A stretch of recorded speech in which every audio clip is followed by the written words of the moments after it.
오늘은 요한계시록 이 서론의 세 번째 시간입니다. 요한계시록 서론 부분은 한 다음 주까지 갈지 그 다음 갈지는 모르겠는데 일단 좀 더 살펴봐야 될 것 같습니다. 그래야 서론적인 부분에서 우리가 조금 준비가 되면은 요한계시록 들어가서 하나하나 살펴보는 데 있어서 가이드 역할, 안내자 역할을 충실히 하는 내용들이기 때문에 그래서 몇 가지 더 살펴봤으면 싶습니다. 개인차는 있겠지만은 서론 부분을 짧게 하고 본문에 들어가는 분들도 있고 조금 길게 하는 사람들도 있더라고요. 저는 무작정 길게 하는 것보다도 정리하다 보니까 이런 것들은 공통적으로 좀 필요하다 싶은 내용들을 가지고 정리해서 말씀을 드리고 있습니다. 오늘은 요한계시록을 해석하는 방법들에 대해서 어떤 것들이 있는가 말씀을 드릴 겁니다. 왜냐하면은 이 방법을 살펴보는 이유가 이 해석 관점에 따라서 본문의 의미가 달라집니다. 본문을 다르게 해석한다 이 말이죠. 그러다 보니까 우리가 그런 부분들을 이 해석의 방법들이 어떤 것들이 있는가를 살펴보고 알아보면은 우리가 본문을 살필 때도 도움이 되겠지만은 설교를 다른 유튜브나 방송을 통해서나 설교, 요한계시록 설교가 요즘 많이 나오는데 그 설교들을 들을 때 저분 설교가 이러이러한 해석 방법들에 근거해가지고 해석을 하고 있구나 이런 것들을 느낄 수 있고 알아챌 수 있는 거죠. 좀 더 폭넓은 이해에 도움도 되고 그렇기 때문에 이 방법들을 우리가 꼭 살펴볼 필요가 있다 싶어서 말씀을 드립니다.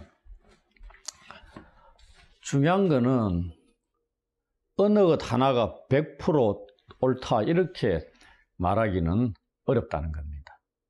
그리고 반대로 역으로 어느 것 하나는 완전히 100% 잘못된 해석이다 이렇게 단정지어서 무시하고 버릴 것은 아니다는 얘기입니다.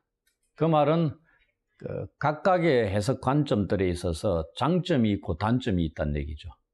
그게 이제 마지막 우리가 어떻게 해석해 나가야 될 것인가에 대한 뭐라 해야 됩니까? 빛을 가져다 주는 그러한 것입니다. 제일 먼저 살펴볼 게 이 과거주의적 해석 방법입니다. 이거는 요한계시록 기록연대, 우리가 기록연대가 대표적으로 주장하는 게 두 가지 정도를 살펴봤습니다. 예루살렘 멸망 AD 70년 이전에 기록된 것, 그 다음에 도미티아누스 황제의 통치 말년 AD 한 95년 언저리 기록된 이 두 가지가 지금까지는 중요한 기록연대 주장으로 받아들이고 있다. 그래서 그 둘 정도를 살펴봤습니다. 이 과거주의적 해석 방법을 쓰는 자들은 요한계시록의 기록 연대를 AD 70년 이전으로 생각합니다. 60년대 중반이나 이 정도 생각하고 있다는 얘기죠. 그럼 예루살렘 멸망 이전에 요한계시록의 기록이 끝났다는 얘기입니다. 그러면서 요한계시록의 거의 대부분의 내용이 사도 요한이 살던 1세기의 시대적 상황하고 밀접하게 연결을 지어서 해석하는 입장이다 이 말입니다. 그럼 거의 대부분의 내용이 1세기의 소아시아의 7교회, 1세기의 시대적 정황과 맞물려 가지고 예언들이 어떻게 다 이루어졌다 이렇게 보는 겁니다. 이러한 해석에 의하면은 요한계시록에 보시면 큰 성 바벨론이라는 게 나옵니다. 이것을 그리스도인들을 박해하는 배교한 이스라엘을 대표한다고 봅니다. 유대교로 보고 있다 이 말입니다. 배역한 하나님을 배역한 이스라엘, 예수 그리스도를 배역한 이스라엘로 보고 있다. 큰 성 바벨론을. 근데 우리가 그 나오는 구절들 본문을 가서 살펴볼 때 또 걔네들을 말씀을 드리겠지만은 이 방법 과거주의적 해석에 의하면은 그렇게 보고 있다 이 말입니다. 이에 근거해 가지고 요한계시록의 기록 목적을 이들이 어떻게 보고 있냐면은 그리스도인들을 박해하는 주 박해자들이 누구라고 본다는 얘기입니까? 유대인들이라고 보고 있는 겁니다. 우리는 로마 제국의 황제 숭배, 그 다음에 무역조합, 길드의 사회적인, 경제적인 압력, 뭐 이런 것들이 복합적으로 어우러져 있다. 이렇게 말씀을 드렸는데, 이 사람들은 기록 목적이 그리스도인들을 박해하는 유대인들이 심판받을 것이다. 그러니 유대인들로부터 박해받고 있는 그리스도인들을 위로할 목적이다. 이 말입니다. 그리고 유대인들이 참 이스라엘이 아니고 지금 그들에 의해서 박해받고 있는, 핍박받고 있는 소아시아의 7교회의 독자들이, 성도들이 참 이스라엘이라는 것을 확신시켜주고자 하는 것이 이 요한계시록의 기록 목적이다. 이런 내용입니다. 그런데 이렇게 해석하는 해석의 문제점이 뭐냐? 문제점이 당연히 있겠죠. 이 요한계시록의 구원과 심판에 관한 이 예언의 대부분이 AD 70년 예루살렘 멸망 때 다 성취가 되었다고 주장한다는 얘기입니다. 우리가 요한계시록의 예언을 AD 70년 예루살렘 멸망에 거의 끝났다고 보는 게 아니잖아요. 마지막 때 일어날 일들 많이 남아 있습니다. 근데 이들이 그렇게 보고 있다는 얘기죠. 그런데 요한계시록에 또 특히 구약에 대한 내용들이 많이 암시가 되어 있습니다. 직접적으로 정확하게 문구를 따서 인용한 것들은 거의 보이지 않지만은 암시하는 구약의 인용 본문들이 상당히 많이 있습니다. 그 중에 이 다니엘서 2장과 다니엘서 7장의 예언, 우리 다니엘서 2장에 유명한 거죠. 느부갓네살이 꿈을 꿨는데 한 신상을 꿈을 꿨잖아요. 근데 아무리 그 어느 누구도 해석을 못합니다. 다니엘이 해석을 해주잖아요. 그 다음에 7장에 네 짐승, 사자, 곰, 표범, 10불 가진 짐승, 이 환상도 봅니다. 이 예언. 이게 이 배역한 이스라엘에 대한 게 아니고요. 악한 이방 나라들의 마지막 심판에 대한 내용들입니다. 신상의 마지막은 어디? 로마 제국, 그리고 발을 깨트리는 예수 그리스도의 오심, 이런 내용입니다. 근데 이게 이제 배역한 이스라엘에 대한 예언이냐? 아니다는 얘기죠. 그 다음에 요한계시록에 언급된 이 마지막 심판과 관련된 이 예언들을 이스라엘에 한정해야 한다고 주장하는 거죠.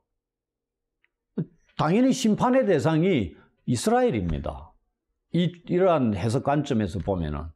그러니 마지막 이 심판과 관련된 예언들도 그들에게 한정시켜 보고 있다. 이런 내용이죠. 그러나 이 마지막 심판과 관련된 내용들도 이 다니엘서 2장과 7장에서는 보편적인 예언입니다. 유대인들, 이스라엘에 한정되어 있는 게 아니다 이 말입니다. 또한 이 입장은 이 큰 성 바벨론을 AD 70년에 예루살렘 멸망에 적용하고 또 주후 5세기 정확하게 AD 476년에 로마 제국이 멸망합니다. 그때 성취된 예언으로 요한계시록을 또 해석도 한다 이 말입니다. AD 70년 보니까 너무 짧잖아요. 조금 늘려서 보면은 로마 제국도 있다. 로마 제국의 멸망은 그럼 어떻게? AD 476년 로마 제국의 멸망으로 성취가 됐다. 이렇게 보는 겁니다. 그래서 요한계시록의 이 기록 목적이라는 것은 이 소아시아 7교회가 독자들이라 그랬죠. 이 독자들을 핍박과 박해 가운데서 인내하라고 격려하는 데 있습니다. 왜? 그들이 곧 망한다 이 말입니다. 만약에 AD 60년대 중반에 예언을 했다 칩시다. 그럼 예언이 얼마 있다가 바로 이루어져요? 한 5년 채 안 돼서 예루살렘이 멸망하니까 성취가 되어버립니다. 그럼 인내하라는 것 충분히 얘기할 수 있죠. 몇 년만 참아라 이 말입니다. 그 다음에 조금 길게 보면은 AD 그냥 뭐 5세기에 로마가 멸망해버립니다. 너희를 박해하는 로마 제국이 5세기에 망한다 이 말입니다. 뭐 이런 식으로 하니까 핍박과 환난 가운데 있는 성도들은 인내하라 이렇게 격려할 수가 있다. 그런 겁니다. 그런데 이 입장도 우리가 요한계시록에 나와 있는 이 마지막 때의 심판을 가리키는 많은 예언들이 있습니다. 누구나가 다 인정을 하고 있거든요. 근데 로마의 멸망으로 이미 성취되었다고 하는 데 있어서 이 관점이 갖는 어려움이 있다. 이런 내용입니다. 두 번째가 역사주의적 해석입니다. 이 해석은 12세기에 피오레의 조아키노에게서 시작된 것으로 알려지고 있습니다. 이 해석은 요한계시록의 대부분의 예언들이 연대기적 순서에 따라서 세계 역사 속에서 성취되는 역사적 사건들로 이해하고 있습니다. AD 1세기부터 단계별로 요한계시록의 예언의 내용들이 성취가 되고 있는 걸로 짜맞춰가지고 해석을 하고 있다 이 말입니다. 그런데 이 요한계시록의 예언들이 주로 어디에 맞춰져 있냐면은 서구 교회사의 것에 또 한정이 되어 있습니다. 아프리카, 아시아 해당이 안 된다는 얘기입니다. 요한계시록은 아프리카, 아시아, 남미 이쪽은 아니고요. 이 서구 교회사에 한정돼 가지고 예언이 성취가 되는 이런 것으로 보고 있기 때문에 조금 부족한 점이 있지 않느냐. 그 다음에 이 견해를 주장하는 학자들이 개인마다 견해가 조금씩 달라요. 통일된 견해를 갖지 못하고 있습니다. 왜 그렇겠습니까? 시대적으로 적용시키려고 하니까 그 시대적인 사건들이 한두 개입니까? 만약에 예를 들어 종교개혁 시대라 그러면 적그리스도가 교황이겠죠. 그런데 1차 세계대전이나 이럴 때 되면은 히틀러가 될 수도 있잖아요. 그런 겁니다. 시대마다 적용을 시켜야 되니까 성경에 예언된 내용들을 그렇게 본다는 얘기입니다. 그리고 또 하나의 크나큰 약점은 이 견해는 그러면은 이 요한계시록의 주 독자들이 소아시아 7교회인데 이 1세기 독자들의 상황과는 거리가 너무 멀다 이 말입니다. 그들이 히틀러를 알았겠어요? 교황을 알았겠습니까? 그 예언들이 시대별로 쫙 맞춰주니까 1세기의 것들은 요만큼이고 나머지는 전부 다 2세기 이후의 내용이잖아요. 그럼 그들하고 무슨 관련이 있느냐? 거리가 너무 멀다. 이런 약점을 안고 있는 해석이다 이 말입니다. 세 번째가 미래주의적 해석. 오늘날도 많이 영향을 미치고 있는 일명 세대주의적인 해석 관점입니다. 여기 두 가지가 있는데 하나는 세대주의적 미래주의입니다. 이 입장은 우리가 잘 알듯이 예언을 문자적으로 해석을 하고 있습니다. 그리고 미래의 사건들의 역사적 순서를 보여주는 것으로 이해하는 겁니다. 역사적 순서가 뭐냐 하면은 첫 번째 이스라엘 땅으로 민족적인 이스라엘이 회복되는 겁니다. 그 다음에 하늘로의 교회가 휴거되는 거 계시록 4장에 뭐 이런 게 나오죠. 그 다음에 7년 환란, 그 다음에 적그리스도의 통치, 예루살렘에 대항하는 악한 나라들의 모임, 악한 나라들을 패배시키실 그리스도의 재림, 그 다음에 예수님의 천년 통치, 그 다음에 천년의 마지막 때의 사탄의 최후 반역, 그때 그는 그리스도와 성도들에 대항한 전쟁을 위해 전 세계로부터 불신자들을 함께 모으는 거죠. 그리고 마지막으로 새하늘과 새 땅에서 성도들과 함께 할 그리스도의 영원한 통치. 우리가 잘 알고 있는 이 패턴이 그들이 주장하는 순서다 이 말입니다. 이대로 성취가 된다. 요한계시록의 내용은 이게 세대주의적 미래주의자들의 견해입니다. 이들이 중요시하고 있는 성경 구절이 뭐냐면은 계시록 1장 19절이죠. 그러므로 네가 본 것, 이것은 1장의 내용입니다. 이미 보았으니까. 그 다음에 지금 있는 일, 이건 2장 3장의 소아시아 7교회에 대한 내용들입니다. 그 다음 장차 될 일은 4장부터 22장 5절에 기록된 미래에 일어날 일들을 가리키는 것이다 하고 얘기하는 겁니다. 근데 1장 19절 해석 우리 본문 살필 때 이 부분은 짚고 넘어갈 겁니다. 이렇게 해석되는 것이냐 아니면 그 문장 구조가 이게 아니냐 우리가 알고 있는 것과 다르냐 그런 것들은 그때 가서 말씀드렸는데 이렇게 해석하는 건 아닙니다.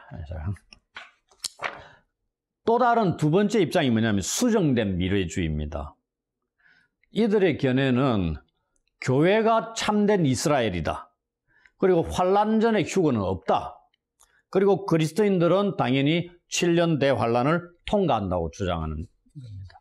똑같은 미래주의자들인데 이들은 수정된 미래주의자들은 이 세대주의적 미래주의를 조금 수정했다 이 말입니다.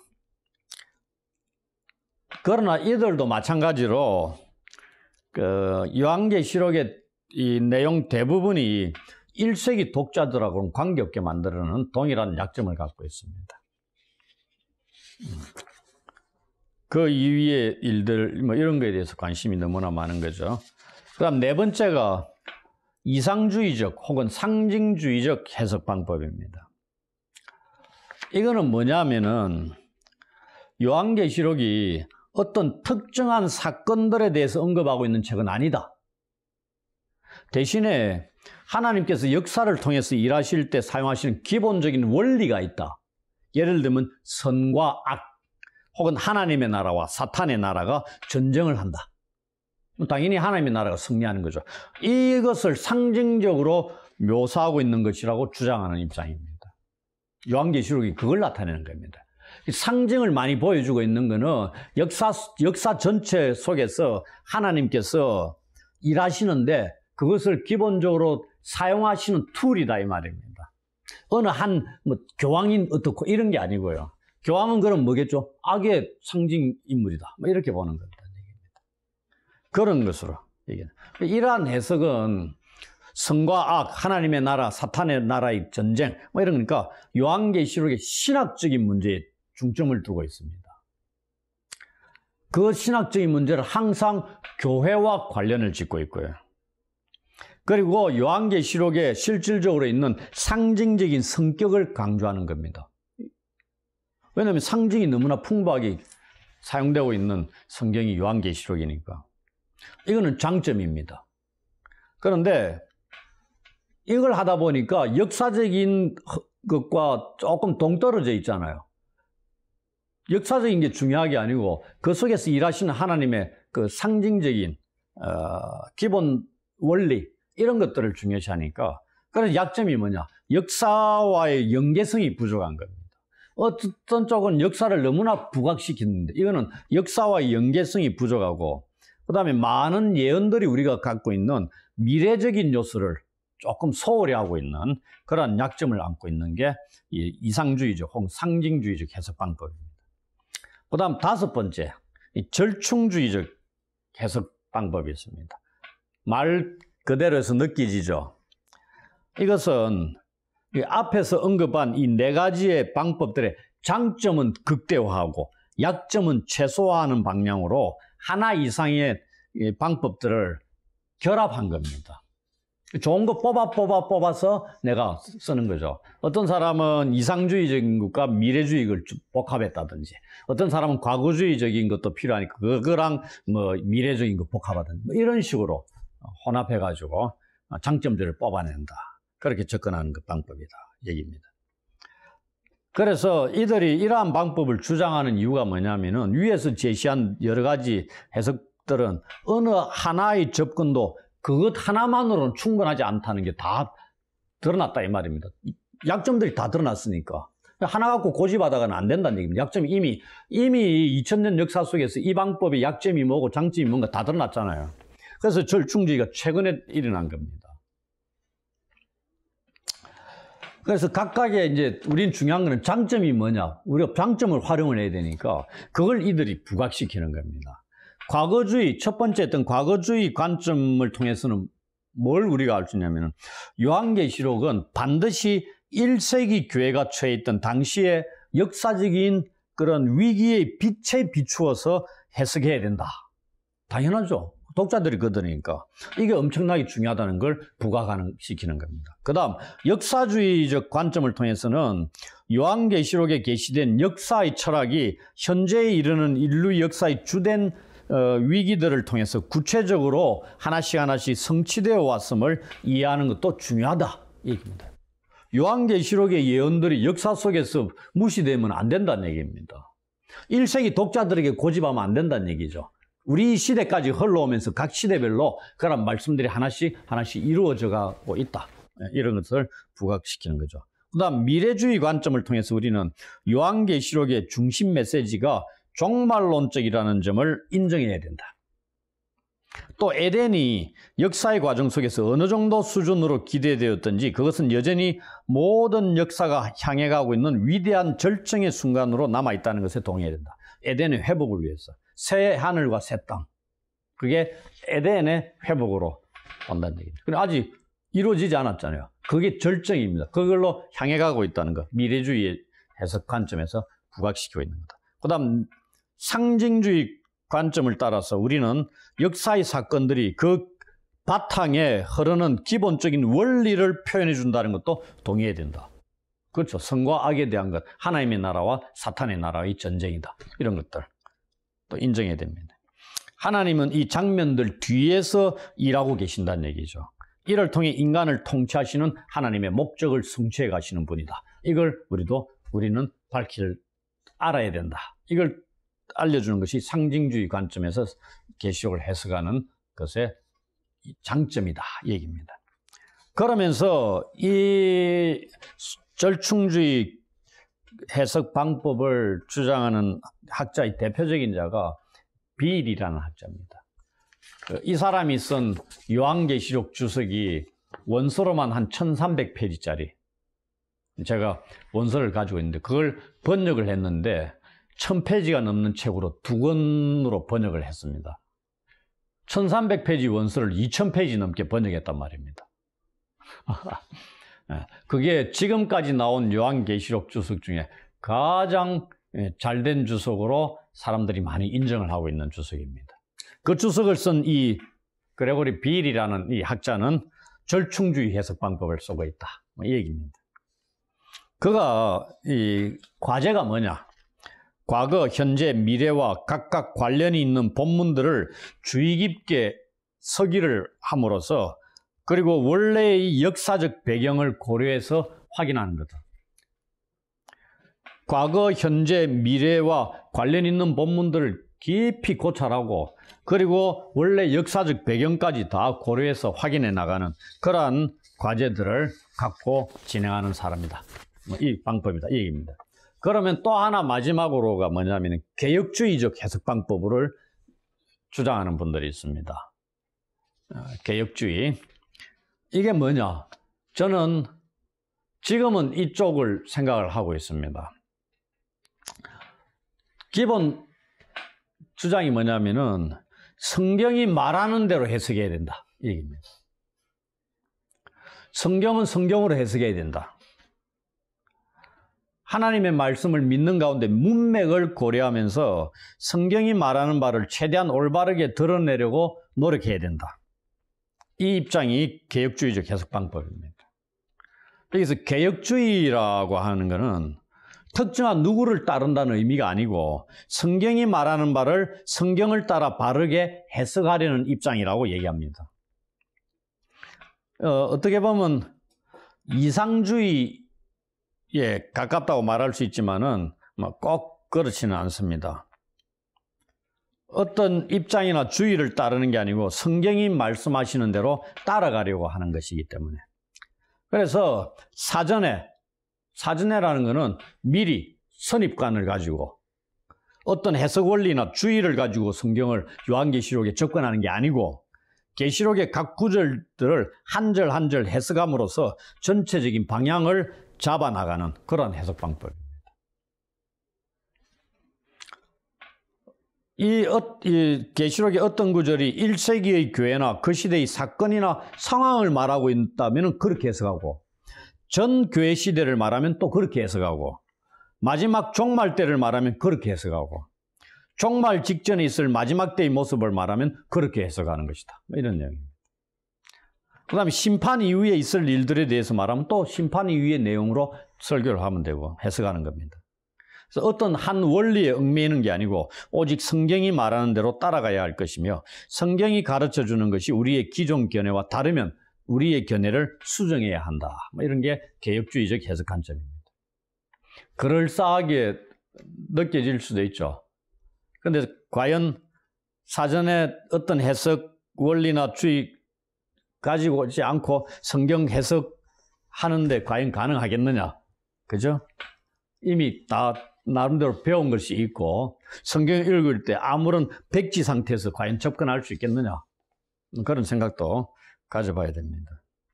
그래서 문자적으로 해석할 것이냐, 상징적으로 해석할 것이냐, 여기에 대해서도 마찬가지 대응을 하는 겁니다. 어떤 원리를 미리 가지고 접근하는 게 아니고 그 구절이 문자적으로 보는 게 타당하다고 생각되면 문자적으로 해석을 하고, 상징적으로 보는 것이 타당하다고 판단되면 상징적으로 해석을 하는 겁니다. 문자적인 의미냐 상징적인 의미냐를 판단하는 것은 오직 구절을 문맥에서, 그리고 계시록 전체에서, 나아가 성경 전체에서 종합적으로 살펴봐서 결정해야 될 사항이다. 이런 내용입니다. 과연 이게 가능하냐? 그거는 고민해 봐야 될 문제입니다. 너무 이렇게 하면은 다 될 것 같은데 과연 이러한 견해를 가지고 해석하고 있는 학자들의 요한계시록 주석이 진짜 가장 최상의 해석이 되겠느냐? 그거는 또 우리가 고민해야 되고 또 그 내용들을 가지고 판단해 봐야 될 문제입니다. 이들이 얘기하는 건 성경 각 구절하고 단어와 표현들을 어떻게 해석하느냐, 이게 중요한데, 이를 위해서 해석의 문제잖아요. 개혁주의 성경 해석의 원리를 따라 성경 원어에 입각하여 문맥과 계시록 전체의 성격과 조망과 표현들을 고려하면서 또한 성경 전체의 조망과 내용을 따라서 한 구절 한 구절 해석해 나갈 것이다. 이렇게 하는 거예요. 그거는 이제 제가 요한계시록을 해석해 나갈 때 과연 나는 어떠한 해석 방법을 가지고 접근하느냐, 아니면은 하다 보니까 어떠한 해석 방법들과 똑같은 방법으로 해석하고 있느냐, 이런 것들이 드러나겠죠. 어느 것 하나가 서두에 말씀드렸다시피 완벽한 건 없습니다. 그 최선의 것을 찾아 나가려고 노력하는 것이 필요하다. 그렇게 말씀을 드릴 수 있겠습니다. 다음 시간에는 요한계시록에 나타나 있는 신학적인 메시지, 엄청나게 중요한 거겠죠. 무엇을 말씀하고 있느냐, 이러한 것들이 내용이 많아서 오늘 시작을 하면은 하나 하고 끝날 수도 있을 것 같고, 이 내용이 조금 많습니다. 그래서 이거는 또 다음에 우리가 살펴보도록 하겠습니다.